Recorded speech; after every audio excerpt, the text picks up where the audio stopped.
Welcome to McPlum, simple solutions served daily. In this video, I will show you how to change your Acura ILX engine air filter. This is a straightforward maintenance task that can significantly boost your car's performance and fuel economy. You'll only need a few basic tools, like an 8mm socket or screwdriver, and of course, a new engine air filter. Let's get started by preparing your vehicle for the job. First, open your car's hood and use the prop rod to keep it securely in place. Look for the large, black plastic box near the engine. This is your engine air filter housing. Depending on your model, you'll either find 4 metal clips or 4 8mm screws holding the cover down.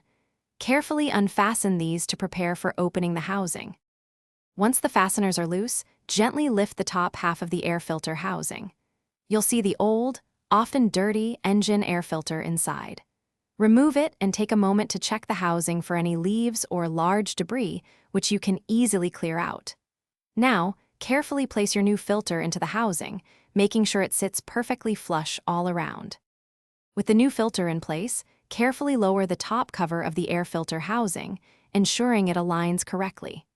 Resecure the 4 8mm screws or snap the clips back into position, making sure everything is tight and sealed. Finally, remove the prop rod and gently close your car's hood. You've successfully replaced your Acura ILX engine air filter. Thanks for watching, stay juicy, and subscribe.